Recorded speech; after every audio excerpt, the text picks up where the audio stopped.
Hello students, welcome to Chaturvedi coaching classes. तो students, आज के इस लेक्चर में मैं आप लोगों के सामने डिस्कशन करूंगा सीएफएससी को प्रभावित करने वाले कारकों के बारे में। क्या कौन कौन से तो ऐसे कारक हैं जो सीएफएससी के मानों को बढ़ाते हैं और कौन कौन से ऐसे कारक हैं जो सीएफएससी के मानों को घटाते हैं। ठीक है ना। आज के इस लेक्चर में मैं इस टॉपिक को आप लोगों के लिए बिल्कुल कंप्लीट करवा दूंगा। देखो, एक बार मैं फिर से आप लोगों के लिए बता देता हूं कि आज के इस लेक्चर में जो मैं डिस्कशन करने वाला हूं वो मैं डिस्कशन करने वाला हूं क्रिस्टल क्षेत्र स्थायीकरण ऊर्जा, मतलब क्रिस्टल फील्ड स्टेबलाइजेशन एनर्जी, जिसको हम सीएफएससी भी बोलते हैं। ठीक है ना। सीएफएससी को प्रभावित करने वाले कारकों, मतलब फैक्टर अफेक्टिंग ऑफ सीएफएससी। ठीक है ना। आज के इस लेक्चर में इस टॉपिक को मैं आप लोगों के लिए बिल्कुल कंप्लीट करवा दूंगा।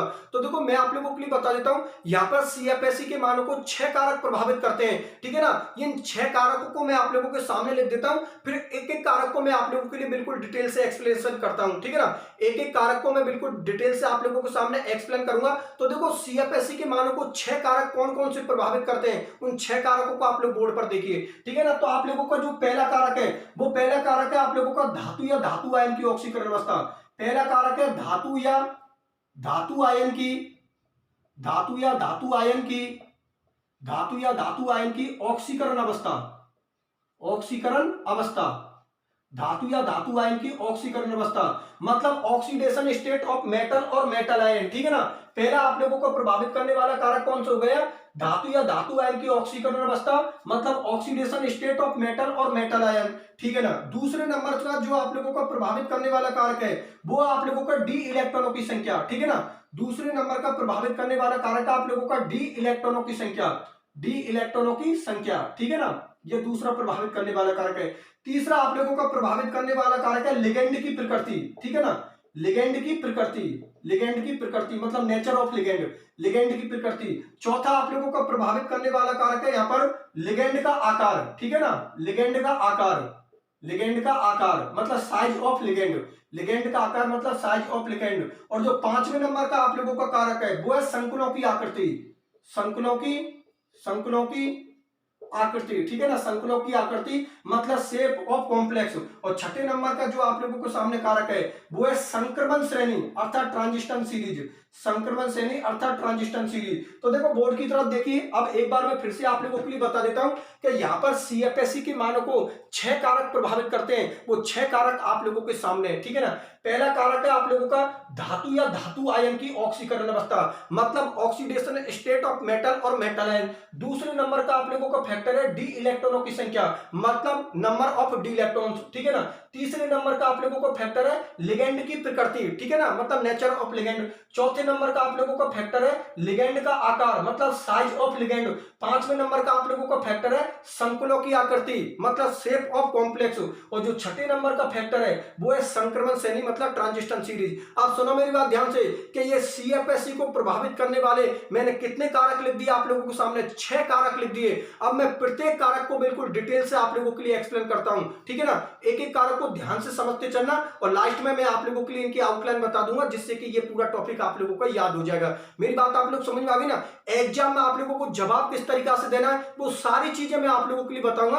पहले पूरे टॉपिक को ध्यान से समझो। जैसे ही पूरा टॉपिक अच्छी तरीका से समझ में आ जाएगा, फिर मैं आप लोगों के लिए बताऊंगा कि एग्जाम में क्वेश्चन किस तरीका से पूछे जाते हैं और आप लोगों को जवाब किस तरीका से देना है। ठीक है ना। क्योंकि एग्जाम में लिखने का भी एक तरीका होता है। ठीक है ना। तो एग्जाम में किस तरीका से लिखोगे, किस तरीका से जवाब दोगे, ये मैं आप लोगों की लास्ट में बताऊंगा। पहले आप क्लास को ध्यान से समझो। ठीक है ना। एक एक कारक को ध्यान से समझो, फिर लास्ट में मैं आप लोगों को लिखने का तरीका बताऊंगा कि एग्जाम में हम लोगों को किस तरीका से लिखना है। बात समझ में आ गई? चलो ठीक है, बहुत अच्छी बात है। तो मैं एक काम करता हूं, मैं पहले कारक को ले लेता हूं, बाकी के इनको मिटा देता हूं, फिर बारी बारी से एक एक के बारे में डिस्कशन करता हूं। तो देखो, मैं यहां पर आप लोगों के सामने पहले कारक को ले लेता हूं, धातु या धातु आयन की ऑक्सीकरण अवस्था, मतलब ऑक्सीडेशन स्टेट ऑफ मेटल और मेटल आयन। मेरी बात आप लोग समझ में आ गई ना। तो देखो, बोर्ड की तरफ देखिए। यहां पर हम सीएफएससी को प्रभावित करने वाले पहले कारक को ले रहे हैं। पहला कारक आप लोगों को कौन सा, धातु या धातु आयन की ऑक्सीकरण अवस्था, मतलब जो मेटल होती है ना उसकी ऑक्सीडेशन स्टेट के बारे में हम लोगों को डिस्कशन करना है। तो देखो, एक बात आप हमेशा ध्यान में रखना कि जब एग्जाम में हम इन चीजों को कर रहे होते हैं तो सबसे पहले आप जो शुरुआत करना वो किससे करना है, रिलेशन से करना। क्योंकि अगर आप लोगों का रिलेशन सही है तो कॉमन सी बात है, रिलेशन अगर आप लोगों को सही है तो लैंग्वेज में वही तो लिखोगे आप लोग। इसलिए एक बात आप लोग हमेशा ध्यान रखना कि धातु या धातु आयन की ऑक्सीकरण अवस्था बढ़ेगी तो सीएफएससी के मान बढ़ेंगे।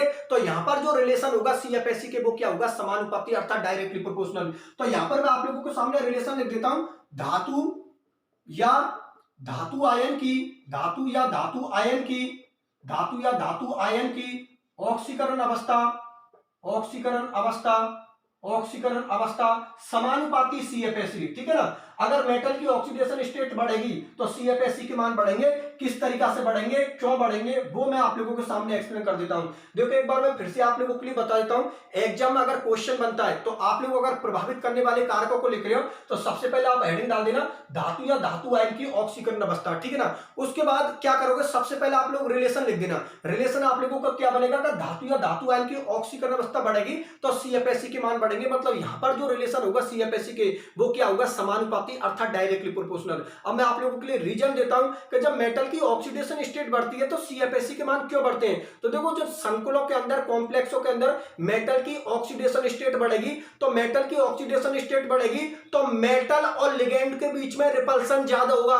और अगर मेटल और लिगेंड के बीच में रिपल्सन ज्यादा होगा, प्रतिकर्षण ज्यादा होगा, तो T2G और EG का जो गैप है ना, वो गैप क्या हो जाएगा, ज्यादा हो जाएगा। और अगर T2G और EG का गैप ज्यादा हो जाएगा तो CFSE के मान बढ़ जाएंगे। क्योंकि हम CFSE की डेफिनेशन क्या बोलते हैं कि भाई T2G और EG का जो ऊर्जा अंतराल होता है, एनर्जी डिफरेंस होता है, उसी को हम क्या बोलते हैं, CFSE बोलते हैं। ये गैप जितना ज्यादा होता है CFSE के मान उतने ही ज्यादा होते हैं, और ये गैप जितना कम होता है CFSE के मान उतने ही कम होते हैं। पहले तो ये बात बता, ये बात आप लोग समझ में आ गई ना कि जब मेटल की ऑक्सीडेशन स्टेट बढ़ेगी तो मेटल और लिगेंड के बीच में प्रतिकर्षण, रिपल्सन बढ़ेगा। और अगर मेटल और लिगेंड के बीच में रिपल्सन बढ़ेगा तो जो T2G और EG का जो डिफरेंस है वो डिफरेंस क्या हो जाएगा, ज्यादा हो जाएगा। और अगर डिफरेंस ज्यादा हो जाएगा तो CFSE के मान बढ़ जाएंगे। एक एग्जांपल मैं आप लोगों को सामने लिख देता हूं। देखो एक एग्जांपल आप लोगों को सामने लिख रहा हूं।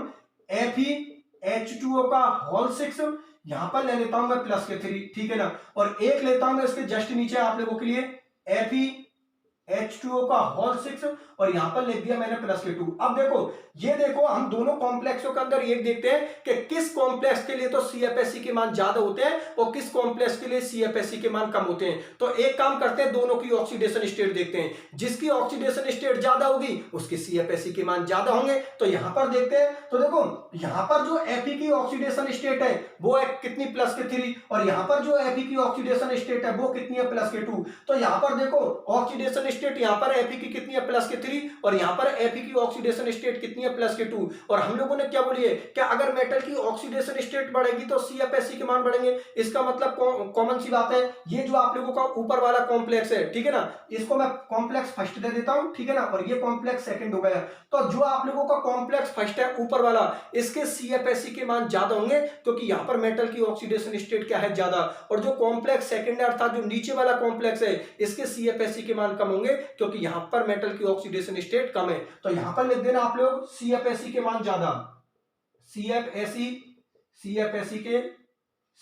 के मान अधिक, ठीक है ना, CFSE के मान अधिक। और यहां पर लिख देना CFSE के मान कम, CFSE के मान कम। मेरी बात समझ में आ गई ना। और रीजन क्या हो गया, यहां पर ऑक्सीडेशन स्टेट, मतलब मेटल की अगर ऑक्सीडेशन स्टेट ज्यादा है तो CFSE के मान ज्यादा होंगे, और अगर मेटल की ऑक्सीडेशन स्टेट कम है तो CFSE के मान कम होंगे। मेरी बात आप लोग समझ में आ गई ना। तो एग्जाम में अगर पॉइंटों को लिख रहे हो तो सबसे पहले आप लोगों को क्या करना है, हेडिंग डाल देनी है धातु या धातु आयन की ऑक्सीकरण अवस्था, ठीक है ना, मतलब मेटल की ऑक्सीडेशन स्टेट के रेस्पेक्ट में उस पॉइंट को लिख देना। फिर आप लोग शुरुआत करना रिलेशन से, सबसे पहले रिलेशन लिखना, क्योंकि अगर आप लोगों का रिलेशन सही है तो लैंग्वेज में वही चीज लिखोगे जो आप लोगों ने रिलेशन में लिखा है। रिलेशन क्या है कि धातु या धातु आयन की ऑक्सीकरण अवस्था बढ़ेगी तो CFSE के मान बढ़ेंगे। और इसका मैंने रीजन क्या दिया आप लोगों के लिए, रीजन ये दिया कि अगर मेटल की ऑक्सीडेशन स्टेट बढ़ेगी तो मेटल और लिगेंड के बीच में जो रिपल्सन है, प्रतिकर्षण है, वो ज्यादा होगा। और अगर मेटल और बीच में रिपल्सन ज्यादा होगा तो जो T2G और EG का जो गैप है ना, वो गैप क्या हो जाएगा, ज्यादा हो जाएगा। और अगर गैप ज्यादा हो जाएगा तो CFSE के मान बढ़ जाएंगे। ये आप लोग लैंग्वेज में लिख देना। फिर उसके बाद आप लोगों को पता है एग्जाम्पल ले लेना, एग्जाम्पल जरूर लेना, क्योंकि एग्जामिनर आप लोगों का रिलेशन देखेगा, लैंग्वेज देखेगा और एग्जाम्पल देखेगा। एग्जाम्पल ले लेना, एक तो FeH2 को होल 6 प्लस के 3 और एक FeH2 को होल 6 प्लस के 2। यहाँ पर Fe की ऑक्सीडेशन स्टेट प्लस के 3 है, यहाँ पर Fe की ऑक्सीडेशन स्टेट प्लस के 2 है, ठीक है ना। तो जहां पर मेटल की ऑक्सीडेशन स्टेट ज्यादा होगी वहां पर CFSE के मान ज्यादा होंगे, और जहां पर मेटल की ऑक्सीडेशन स्टेट कम होगी वहां पर CFSE के मान कम होंगे। मेरी बात आप लोग समझ में आ गई। ये आप लोगों का पहला फैक्टर कंप्लीट होता है, ठीक है ना। CFSE को प्रभावित करने वाले कारकों में पहला फैक्टर आप लोगों का कंप्लीट होता है धातु या धातु आयन की ऑक्सीकरण अवस्था। अब मैं दूसरे फैक्टर को ले रहा हूं, कौन सा, डी इलेक्ट्रॉनों की संख्या। तो देखो दूसरे फैक्टर को भी देख लो आप लोग, उसको भी एक्सप्लेन कर देता हूं।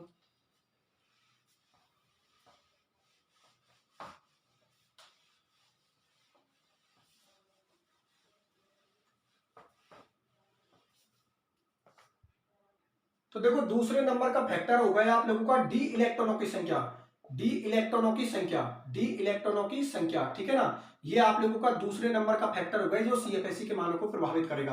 तो इधर देखिए बोर्ड की तरफ मैं आप लोगों से ये बोल रहा हूं कि अगर डी कक्षकों में इलेक्ट्रॉन बढ़ेंगे तो मेटल और लिगेंड के बीच में जो रिपल्सन है, प्रतिकर्षण है, वो घटेगा। और अगर मेटल और लिगेंड के बीच में रिपल्सन घटेगा तो T2G और EG का जो ऊर्जा अंतराल है वो भी आप लोगों को घट जाएगा। और अगर T2G और EG का ऊर्जा अंतराल, एनर्जी डिफरेंस अगर घट गया तो सीएफएससी के मान घट जाएंगे। इसका मतलब यहां पर जो रिलेशन होगा आप लोगों का वो क्या होगा, व्युत्क्रमानुपाती अर्थात इनवर्सली प्रोपोर्शनल। तो मैं आप लोगों के सामने यहां पर ले देता हूं डी इलेक्ट्रॉनों की संख्या, डी इलेक्ट्रॉनों की संख्या, डी इलेक्ट्रॉनों की संख्या व्युत्क्रमानुपाती मतलब इनवर्सली प्रोपोर्शनल किसको हो जाएगा, सीएफएससी को हो जाएगा। डी के अंदर जितने ज्यादा इलेक्ट्रॉन होंगे सीएफएससी के मान उतने ही कम होंगे। मेरी बात आप लोगों को समझ में आई या नहीं आई? एक बार मैं फिर से इस फैक्टर को आप लोगों के लिए समझा देता हूं। देखो जो सीएफएससी के मानों को प्रभावित कर रहा है वो दूसरे फैक्टर का नाम है डी इलेक्ट्रॉनों की संख्या, ठीक है ना। तो मैं ये बोल रहा हूं कि अगर डी कक्षक के अंदर इलेक्ट्रॉन बढ़ेंगे, डी ऑर्बिटल के अंदर अगर इलेक्ट्रॉन बढ़ेंगे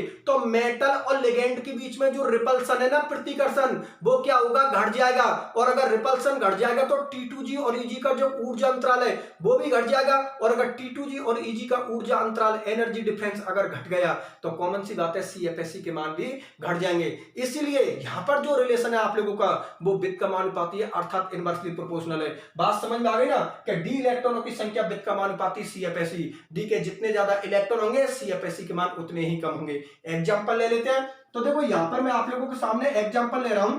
यहां पर ले लिया मैंने COH2O का, COH2 का होल 6 प्लस K2, ठीक है ना, COH2 का होल 6 प्लस K2, ये कॉम्प्लेक्स फर्स्ट हो गया। एक ले रहा हूं मैं आप लोगों के लिए COH2 का होल 6 और यहां पर ले लिया मैंने प्लस K3 और ये हो गया आप लोगों का कॉम्प्लेक्स सेकंड, ठीक है ना। तो अब डी के अंदर इलेक्ट्रॉन देखते हैं हम लोग। तो देखो यहां पर जो डी के अंदर इलेक्ट्रॉन होंगे वो कितने होंगे आप लोगों के 7 और यहां पर जो डी के अंदर इलेक्ट्रॉन होंगे वो कितने होंगे आप लोगों के 6। और मैंने क्या बात बोली है कि जिसमें डी में ज्यादा इलेक्ट्रॉन होंगे वहां पर मेटल और लिगेंड का रिपल्सन क्या होगा, कम होगा। और अगर मेटल और लिगेंड का रिपल्सन कम होगा तो सीएफएससी के मान घट जाएंगे, ठीक है ना। तो जहां पर आप लोगों का D7 विन्यास है वहां पर सीएफएससी के मान क्या होंगे, कम, सीएफएससी के मान कम, ठीक है ना। और जहां पर डी में 6 इलेक्ट्रॉन है वहां पर सीएफएससी के मान ज्यादा होंगे, सीएफएससी के मान अधिक। पहले तो ये बात बताओ, ये बात आप लोग समझ में आ गई ना कि डी में जितने ज्यादा इलेक्ट्रॉन होंगे सीएफएससी के मान उतने ही कम होंगे और डी में जितने कम इलेक्ट्रॉन होंगे सीएफएससी के मान उतने ही अधिक होंगे। मेरी बात आप लोग समझ में आ गई ना। तो सबसे पहले शुरुआत वही आप लोग क्या करोगे, रिलेशन से करोगे। रिलेशन से शुरुआत करने के बाद फिर इसकी लैंग्वेज लिखना और लैंग्वेज लिखने के बाद आप लोग इन एग्जाम्पलों को लिख देना। बात मेरी आप लोग समझ में आ गई, चलो ठीक है, बहुत अच्छी बात है। अब मैं इसके प्रभावित करने वाले तीसरे कारकों के बारे में डिस्कशन करता हूं कि इसका तीसरा कारक आप लोगों को कौन सा है, ठीक है। तो देखो तीसरा कारक आप लोगों की लिगेंड की प्रकृति, ठीक है ना। तीसरा कारक है आप लोगों का लिगेंड की प्रकृति। तो देख लो उस कारक को भी आप लोग।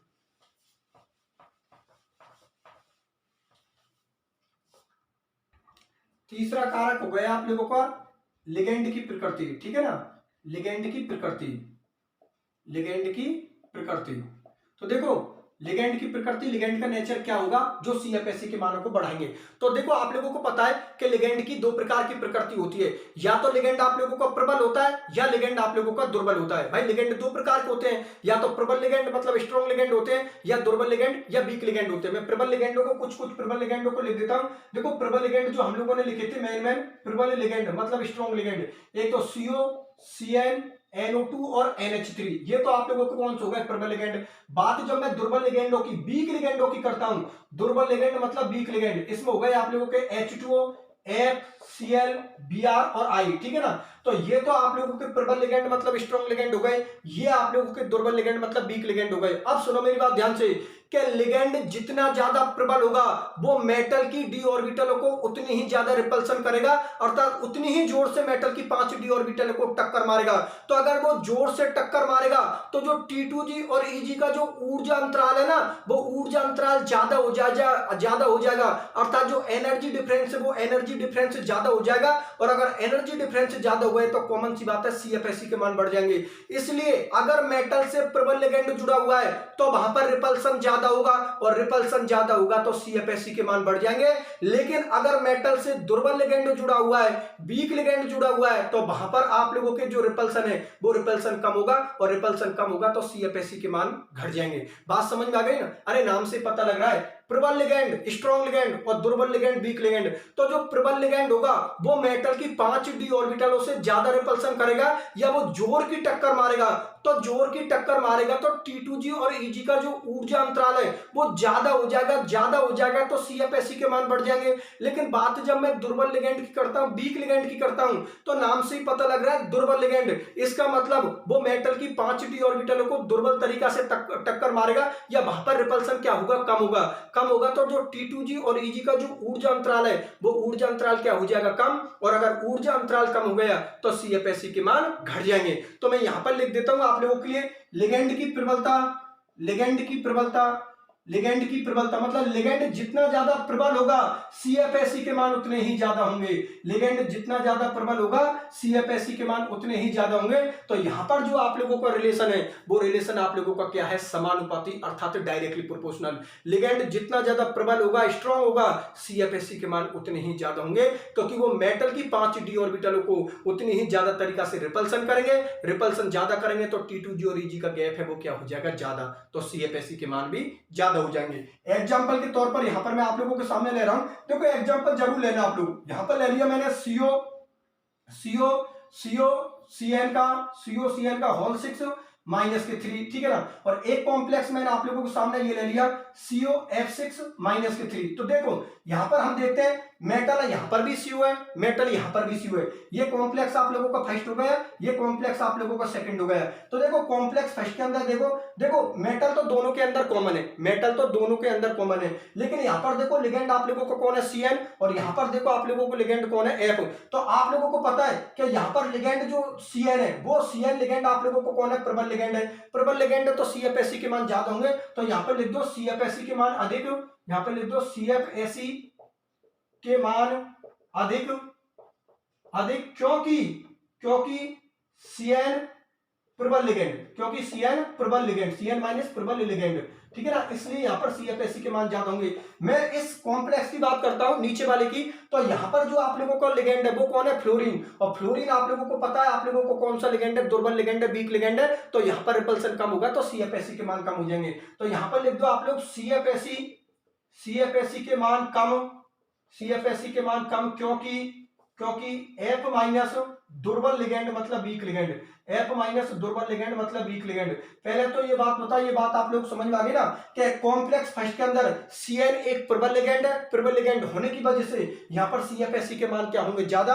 और कॉम्प्लेक्स सेकंड में आप लोगों को पता है फ्लोरीन है, और फ्लोरीन आप लोगों को पता है एक दुर्बल लिगेंड होता है, तो यहां पर CFSE के मान कम होंगे। मेरी बात आप लोग समझ में आ गई। इसी के साथ आप लोगों को जो तीसरे नंबर का कारक था वो तीसरे नंबर का कारक भी आप लोगों का कंप्लीट होता है, लिगेंड की प्रकृति, ठीक है ना। अब मैं डिस्कशन करूंगा इसके चौथे नंबर के कारक के बारे में, लिगेंड का आकार। तो ठीक है, लिगेंड के साइज को भी देखते हैं, आकार को भी देखते हैं। तो देखो चौथे कारक को और समझा देता हूं मैं आप लोगों के लिए।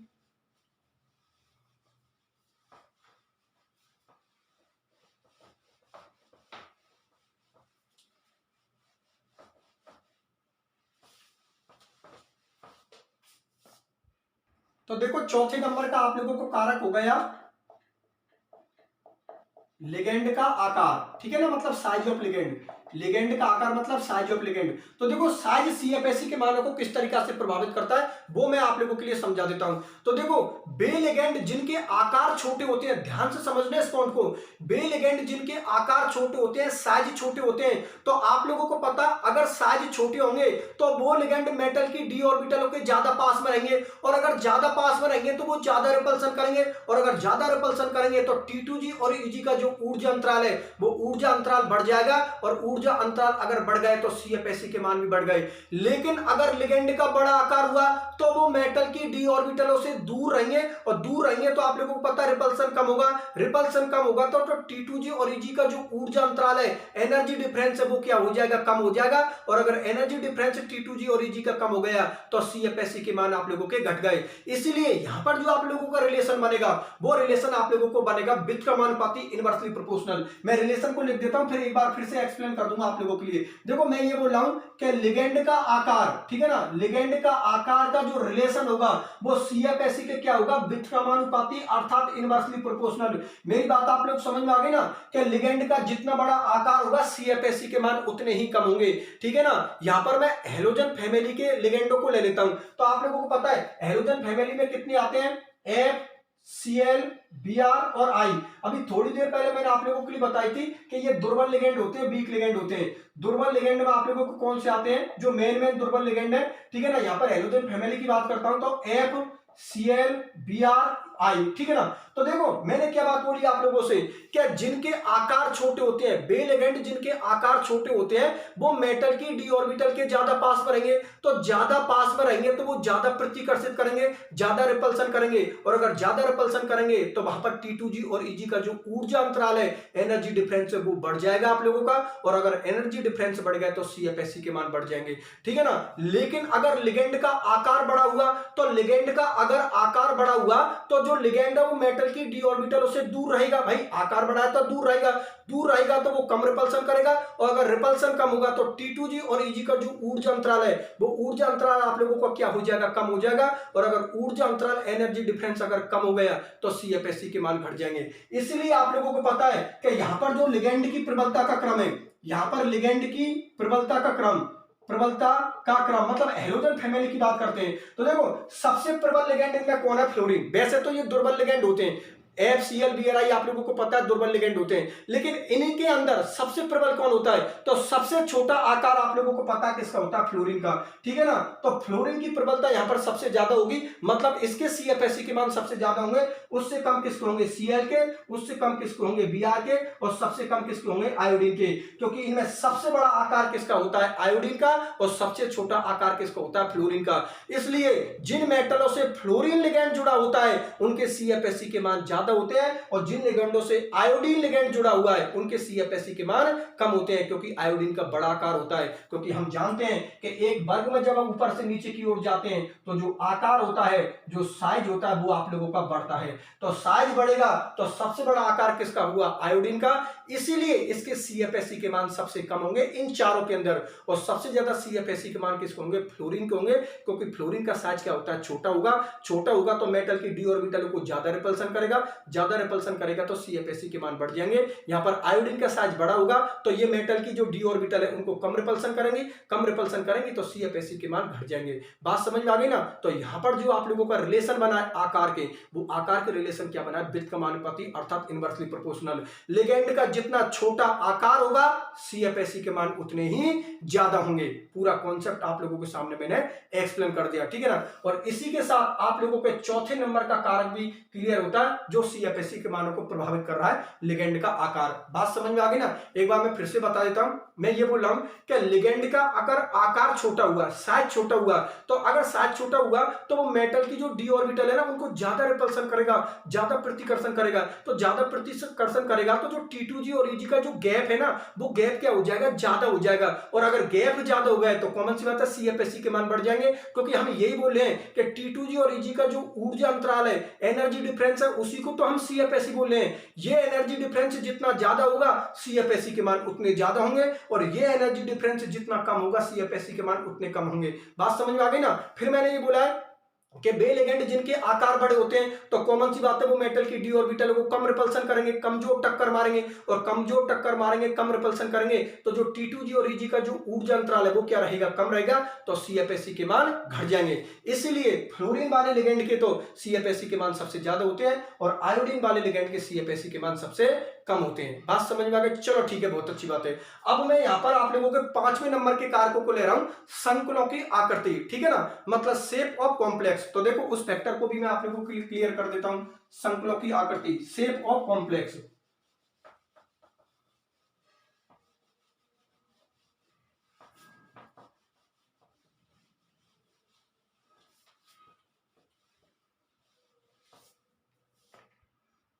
तो देखो 5वें नंबर का आप लोगों का कारक हो गया संकुलों की आकृति। संकुलों की आकृति मतलब शेप ऑफ कॉम्प्लेक्स। संकुलों की आकृति मतलब शेप ऑफ कॉम्प्लेक्स। देखो ध्यान से समझना, ये पूरा पॉइंट पूरी तरीका से समझने वाला है, तो देखो पूरा ध्यान बोर्ड की तरफ रखना। इसको मैं बहुत अच्छी तरीका से आप लोगों को सामने एक्सप्लेन कर देता हूं। देखो आप लोगों को पता है कि सीएफएससी के मानों को यहां पर 5वें नंबर का कारक प्रभावित कर रहा है संकुलों की आकृति मतलब शेप ऑफ कॉम्प्लेक्स। अब आप लोगों को पता है कि जब हमने संकरण पढ़ा तो हमने 3 आकृतियों के बारे में डिस्कशन किया था। एक तो हमने किसके बारे में डिस्कशन किया था, वर्गाकार समतलीय संकुल मतलब स्क्वायर प्लेनर कॉम्प्लेक्स। एक हम लोगों ने डिस्कशन किसके बारे में किया था, अष्टफलकीय ऑक्टाहेड्रल। और एक हमने किसके बारे में डिस्कशन किया था, चतुष्फलकीय अर्थात टेट्राहेड्रल। तो यहां पर जो सबसे ज्यादा सीएफएससी के मान होते हैं वो किसके होते हैं, वर्गाकार समतलीय संकुल अर्थात स्क्वायर प्लेनर कॉम्प्लेक्स। तो डेल एसपी वालों के सीएफएससी के मान तो सबसे ज्यादा होते हैं मतलब स्क्वायर प्लेनर वालों के। इनसे कम किनके होते हैं, ऑक्टाहेड्रल वालों के मतलब अष्टफलकीय वालों के। और सबसे कम किनके होते हैं, टेट्राहेड्रल वालों के अर्थात चतुष्फलकीय वालों के। मेरी बात आप लोग समझ में आ गई ना। सबसे ज्यादा सीएफएससी के मान किनको होते हैं, वर्गाकार समतलीय संकुलों के अर्थात स्क्वायर प्लेनर कॉम्प्लेक्सों के। उनसे कम किनको होते हैं, अष्टफलकीय संकुलों के ऑक्टाहेड्रल कॉम्प्लेक्सों के। और सबसे कम किनको होते हैं, चतुष्फलकीय संकुलों के टेट्राहेड्रल कॉम्प्लेक्सों के। अब आपका क्वेश्चन ये हुआ कि सर ये बात तो बहुत अच्छी बात है कि भाई डेल एसपी वालों के सबसे ज्यादा होते हैं, उससे कम ऑक्टाहेड्रल वालों के होते हैं, सबसे कम टेट्राहेड्रल वालों के होते हैं। ये तो सर बहुत अच्छी बात है, लेकिन कैसे भाई डेल एसपी वाले में ऐसी क्या बात होती है जिसकी वजह से उनके तो सीएफएससी के मान सबसे ज्यादा होते हैं, और डेल टी वालों के अंदर ऐसी क्या बात होती है जिसकी वजह से इनके सीएफएससी के मान सबसे कम होते हैं। तो ये ऐसा क्यों होता है, उस चीज का मैं आप लोगों के लिए रीजन देता हूं और इस रीजन को ध्यान से समझ के चलना। देखो सबसे पहले मैं बात करता हूं डेल एसपी वालों के वर्गाकार समतलीय संकुल स्क्वायर प्लेनर कॉम्प्लेक्सों के बारे में डिस्कशन करता हूं। तो देखो आप लोगों को जब मैंने वर्गाकार समतलीय संकुल में डी कक्षकों का विभाजन पढ़ाया था तो मैंने आप लोगों से क्या बोली थी कि वहां पर क्या होता है, T2G तो लो एनर्जी की होती थी और Eg हाई एनर्जी की होती थी। लेकिन आप लोगों को पता है वहां पर Eg ऑर्बिटल का भी विभाजन हो जाता है, ठीक है ना। तो अगर Eg ऑर्बिटल का भी विभाजन हो जाता है तो जो T2G और Eg का जो ऊर्जा अंतराल है ना, वो ऊर्जा अंतराल और भी ज्यादा हो जाता है, क्योंकि वहां पर लिगेंड जब मेटल के पास में जाता है तो वो कौन सी एक्सिस से होकर जाता है, एक्स और वाई एक्सिस से होकर जाता है। तभी तो मैंने बोला था d x square to y square की एनर्जी तो क्या हो जाती है, ज्यादा हो जाती है। और जो आप लोगों की ये जेड एक्सिस होती है, ठीक है ना, यहां पर लिगेंड कम रिपल्सन करता है, ठीक है ना, इसीलिए जो डी जेड स्क्वायर है उसकी एनर्जी क्या हो जाती है आप लोगों की कम। मेरी बात दोबारा समझना कि जब square planar complex octahedral complex हम लोगों ने पढ़े थे तो वहां पर मैंने एक बात के डिस्कशन किया था कि जब लिगेंड मेटल की 5 डी ऑर्बिटलों के पास में जाता है तो वो कौन सी एक्सिस से होकर जाता है, एक्स और वाई एक्सिस से होकर जाता है। तो कॉमन सी बात है वो इस एक्सिस को ज्यादा रिपल्सन करेगा, ज्यादा रिपल्सन करेगा तो इनकी एनर्जी तो क्या हो जाएगी, ज्यादा हो जाएगी। और इसको वो जेड वाले को कम रिपल्सन करता है तो इसकी एनर्जी क्या हो जाएगी, कम हो जाएगी। तो वहां पर क्या होता था कि जो ईजी ऑर्बिटल थी ना, ईजी ऑर्बिटल, ये आप लोगों को पता है दोनों ही कौन सी होती है, ये वाली कौन सी होती है, ईजी कक्षक होती है, ईजी ऑर्बिटल होती है। तो जो वर्गाकार समतलीय संकुल थे ना उनमें क्या होता था, इस ईजी ऑर्बिटल का भी विभाजन हो जाता था, जिनमें d x square to y square की एनर्जी तो ज्यादा हो जाती थी और डी जेड स्क्वायर की एनर्जी कम हो जाती थी। तो वहां पर क्या था, T2G और Eg का जो ऊर्जा अंतराल है ना, एनर्जी डिफरेंस है, वो बहुत ज्यादा हो जाता था। और T2G और Eg के ऊर्जा अंतराल को ही तो हम सीएफएससी बोल रहे हैं। अगर वो ज्यादा हो गए तो कॉमन सी बात है सीएफएससी के मान बढ़ जाएंगे। इसीलिए जो वर्गाकार समतलीय संकुल होते हैं, स्क्वायर प्लेनर कॉम्प्लेक्स होते हैं, उनमें सीएफएससी के मान सबसे ज्यादा होते हैं। अब आपका अगला क्वेश्चन हुआ, ठीक है सर ये बात आपकी मान ली हमने कि आपने रीजन दे दिया कि भाई वहां पर Eg ऑर्बिटल का विभाजन हो जाता था तो वो गैप ज्यादा हो जाता, इसलिए डेल एसपी वालों के अर्थात वर्गाकार समतलीय संकुलों के सबसे ज्यादा सीएफएससी के मान होते हैं। ठीक है सर ये बात आपकी मान ली। लेकिन बात अब करते हैं अष्टफलकीय की और हम चतुष्फलकीय की, मतलब ऑक्टाहेड्रल की और टेट्राहेड्रल की। तो यहां पर मैंने ऑक्टाहेड्रल के ज्यादा बताए और टेट्राहेड्रल के कम बताए। तो भाई ऑक्टाहेड्रल में अष्टफलकीय में ऐसी क्या बात होती है जिसकी वजह से उसके सीएफएससी के मान ज्यादा होते हैं कंपेयर टू किसके, चतुष्फलकीय के। तो इसका भी मैं आप लोगों के लिए रीजन दे देता हूं। देखो बोर्ड की तरफ देखिए, अभी आप लोगों को समझ में आ जाएगी, ध्यान से समझना, अभी पूरी तरीका से समझ में आ जाएगी।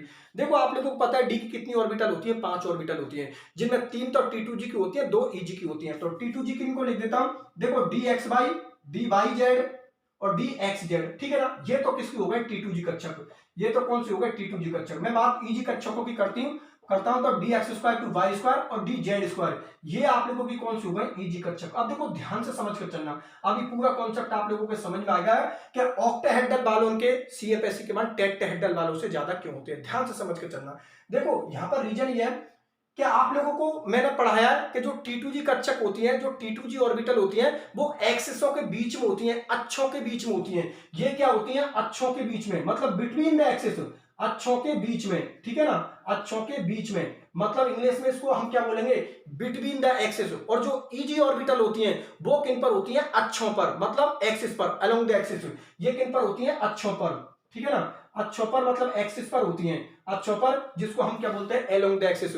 और ये चीज मैंने आप लोगों के लिए कब पढ़ाई थी? जब मैंने अष्टफल के संकुल में डी कक्षकों का विभाजन आप लोगों के लिए समझाया था, तब वहां पर मैंने सबकी आकृति बनाई थी। और आकृति बनाते हुए मैंने एक बात बोली थी कि जो T2G ऑर्बिटल होती है वो एक्सिसों के बीच में होते हैं, अर्थात बिटवीन द एक्सिस होती हैं। और जो ईजी ऑर्बिटल होती हैं वो एक्सिसों पर होती हैं, अर्थात एलोंग द एक्सिस होती हैं। तो ध्यान से अब मेरी पूरी बात समझना कि जब अष्टफलकीय संकुलों में, जब ऑक्टाहेड्रल कॉम्प्लेक्सों में लिगैंड मेटल के संपर्क में जाता है तो वो किससे होकर जाता है? अक्षों पर होकर जाता है, एक्सिस पर होकर जाता है। और एक्सिस पर होकर जाने की वजह से यहां पर जो टक्कर मारेगी मेटल को लिगैंड की, वो बिल्कुल सीधी टक्कर होगी। और अगर सीधी टक्कर होगी या यहां पर ज्यादा रिपल्सन होगा तो T2G और EG का गैप है वो क्या हो जाएगा? ज्यादा।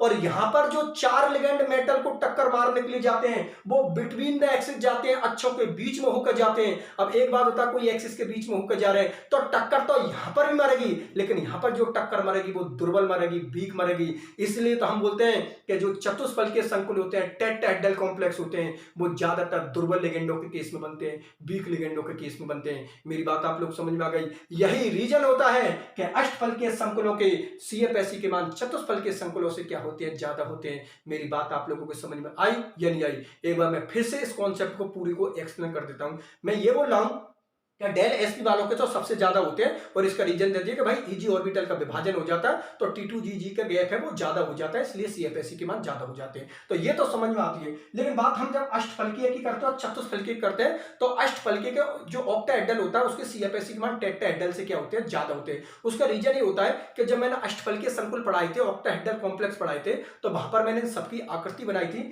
जिनमें DXY, DYZ, DXZ, इनको हम क्या बोलते हैं? T2G कक्षक। और ये किन पर प्रेजेंट होती है? एक्सिसों के बीच में, अर्थात बिटवीन द एक्सिस। और dx² to y² dz², ये किन पर होती है? एक्सिस पर, अर्थात एलोंग द एक्सिस होती है, जिनको हम ईजी ऑर्बिटलों के नाम से जानते हैं। ठीक है ना? अब सुनो मेरी बात ध्यान से, क्या अष्टफलकीय संकुल जब बनते हैं ना तो जो लिगैंड होते हैं ना मेटल से टकराने के लिए, ये मेटल के पास में जब जाते हैं तो वो किससे होकर जाते हैं? एक्सिस पर होकर जाते हैं, एलोंग द एक्सिस जाते हैं। अगर एलोंग द एक्सिस जाएंगे तो वो मेटल की डी ऑर्बिटल को ज्यादा रिपल्सन करेंगे, जोर की टक्कर मारेंगे, क्योंकि टक्कर बिल्कुल सीधी मारेगी। और अगर टक्कर सीधी मारेगी, रिपल्सन ज्यादा होगा, तो यहां पर T2G और EG का जो ऊर्जा अंतराल है, एनर्जी डिफरेंस है, वो क्या हो जाएगा? ज्यादा हो जाएगा। उसका रीजन है क्योंकि ये एक्सिस पर होकर जा रहे हैं, इसलिए यहां पर T2G और EG का जो एनर्जी डिफरेंस है, ऊर्जा अंतराल है, वो ज्यादा होगा, तो CFSE के मान ज्यादा हो जाएंगे। लेकिन बात जब हम चतुष्फलकीय संकुलों की करते हैं, टेट्राहेड्रल कॉम्प्लेक्सों की करते हैं, तो यहां पर क्या होता है कि जो आप लोगों के लिगेंड होते हैं ना वो बिटवीन द एक्सिस जाते हैं, अक्षों के बीच में होकर जाते हैं, तो टक्कर तो यहां पर भी मारेगी,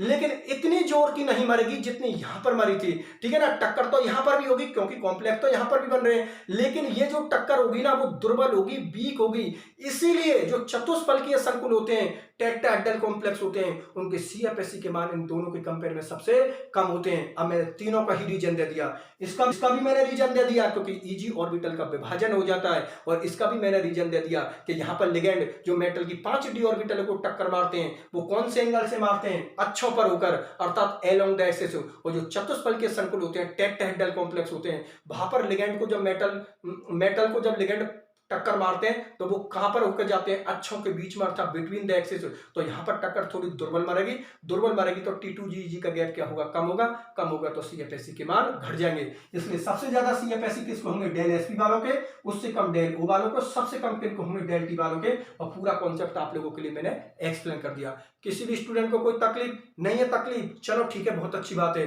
तो ये आप लोग ध्यान में रख लेना। चलो ठीक है, अब मैं इसके छठे नंबर के प्रभावित करने वाले कारकों को ले रहा हूं, जिसका नाम है संक्रमण श्रेणी, अर्थात ट्रांजिशन सीरीज। ठीक है ना? वो इसका लास्ट एंड फाइनल पॉइंट होगा। उसी के साथ आप लोगों के ये CFSE के मान, मतलब CFSE की वैल्यू को प्रभावित करने वाले कारक आप लोगों के खत्म हो जाएंगे। तो ठीक है, मैं छठे कारक को भी ले लेता हूं आप लोगों के सामने।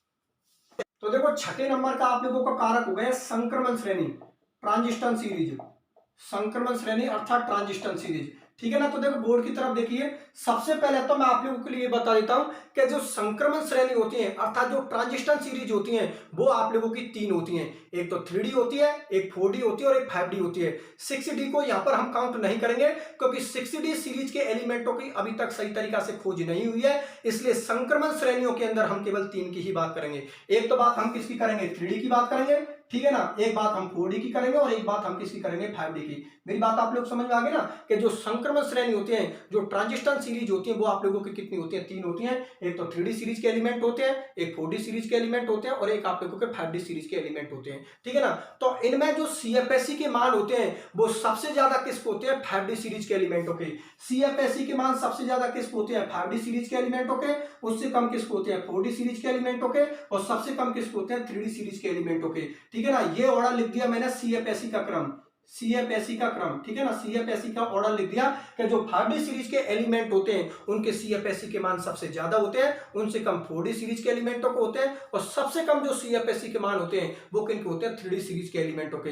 लेकिन अगला क्वेश्चन आप लोगों का ये हो गया कि ठीक है सर ये तो बहुत अच्छी बात है कि 5D सीरीज के एलिमेंटों के CFSE के मान सबसे ज्यादा होते हैं और 3D सीरीज के एलिमेंटों के CFSE के मान सबसे कम होते हैं, लेकिन सर क्यों भाई 5D सीरीज के एलिमेंटों के अंदर ऐसी क्या बात है जिसकी वजह से इसके CFSE के मान सबसे ज्यादा होते हैं और 3D सीरीज के एलिमेंटों के अंदर ऐसी क्या बात है जिसकी वजह से इसके CFSE के मान सबसे कम होते हैं। तो वो चीज का मैं आप लोगों के लिए रीजन दे देता हूं। तो देखो एक बात तो ध्यान से समझ के चलना आप लोग कि किसी भी चीज को अगर क्लियर करो उसको पूरे कॉन्सेप्ट के साथ करो। अगर कोई चीज हो रही है तो वो क्यों हो रही है और कोई चीज अगर नहीं हो रही है वो क्यों नहीं हो रही है।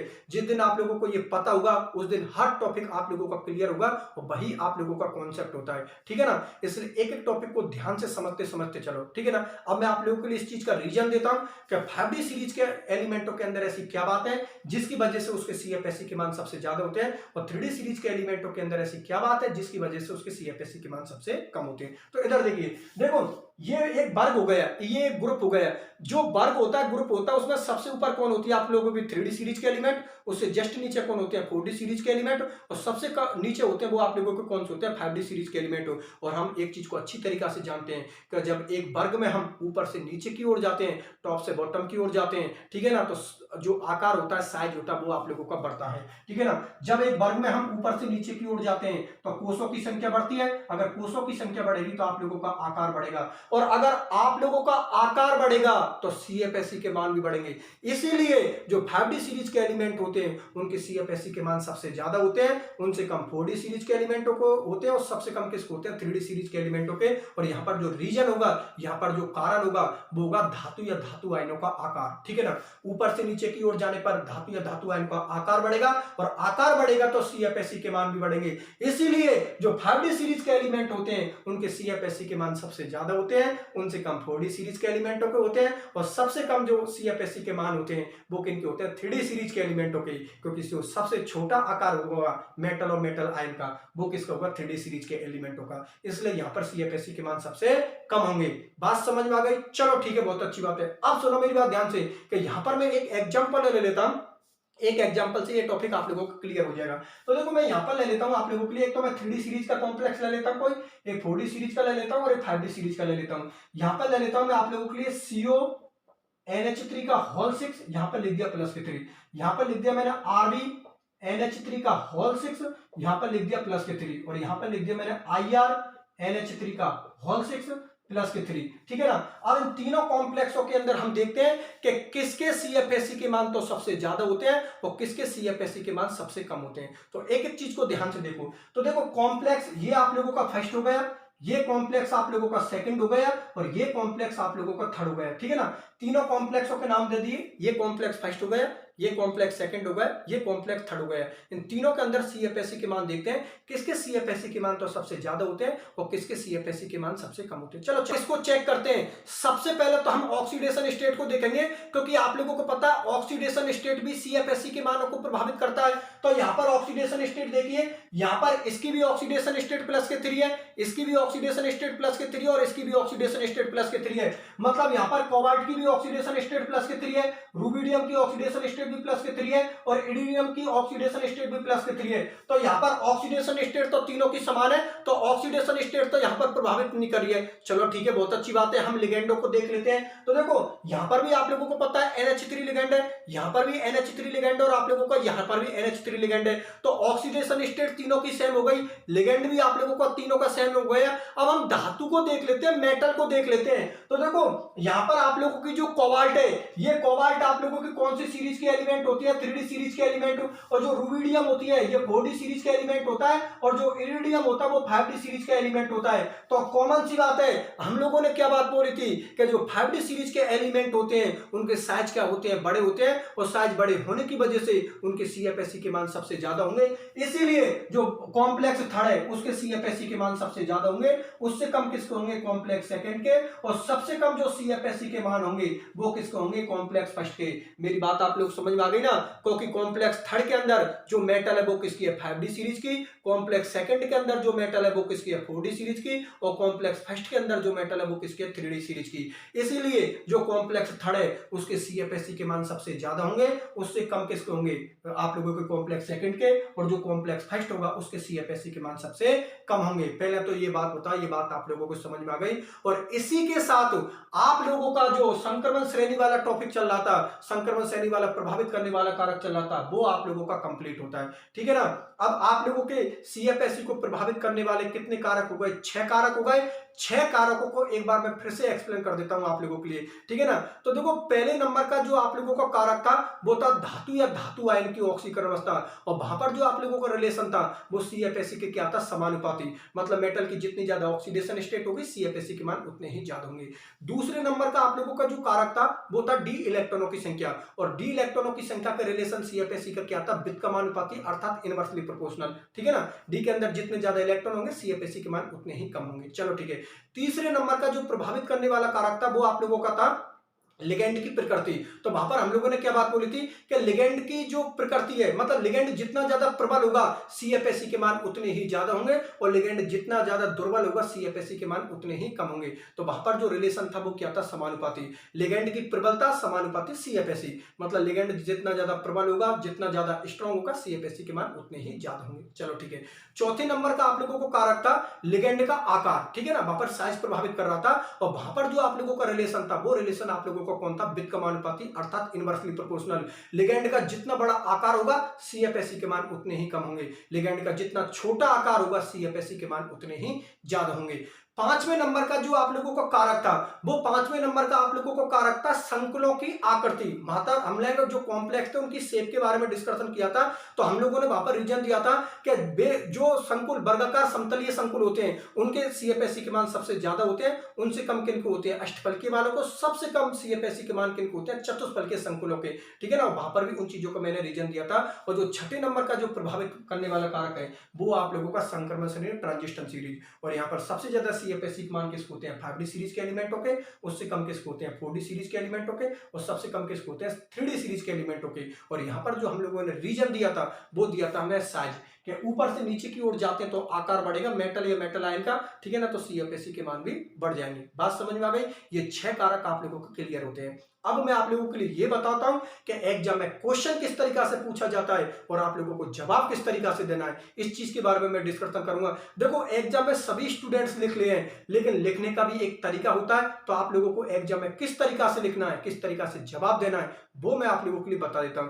तो देखो एग्जाम में क्वेश्चन इस तरीका से बनता है, आप लोगों को CFSE के प्रभावित करने वाले कारकों को लिखिए, इस तरीका से क्वेश्चन बनता है। तो आप लोगों को सबसे पहले क्या करना है, CFSE के प्रभावित करने वाले 6 कारकों को आप लोग सबसे पहले लिख देना, जिससे कि एग्जामिनर अगर कॉपी को देखे तो एक बात तो उसके समझ में आ जाएगी कि स्टूडेंट्स को 6 कारक बिल्कुल याद है। अगर आपने 6 कारकों को सीक्वेंस में लिख दिया तो एग्जामिनर के एक बात तो क्लियर हो जाएगी कि भाई स्टूडेंट्स को 6 कारक आते हैं। फिर उसके बाद प्रत्येक की हेडिंग डाल के सबसे पहले जो शुरुआत करोगे वो किससे करोगे? रिलेशन से। सबसे पहले आप लोग रिलेशन लिखना, क्योंकि एग्जामिनर की सबसे पहले नजर रिलेशन पर जाएगी। अगर आप लोगों का रिलेशन सही है तो कॉमन सी बात है जो लैंग्वेज है उसमें यही तो लिखोगे कि अगर समानुपाती है तो उसके अकॉर्डिंग लैंग्वेज लिखोगे, और अगर व्युत्क्रमानुपाती है तो उसके अकॉर्डिंग लैंग्वेज लिखोगे। इसलिए जब आप लोग लिखो, चाहे वो एग्जाम की कॉपी हो या फियर कॉपी हो आप लोगों की, आप लोगों को क्या करना है, हेडिंग डाल देनी प्रभावित करने वाले कारक की, ठीक है ना। सबसे पहले आप लोगों को रिलेशन लिखना है, रिलेशन के जस्ट नीचे उसकी लैंग्वेज लिखनी है, फिर आप लोग उसका एग्जांपल दे देना, ठीक है ना।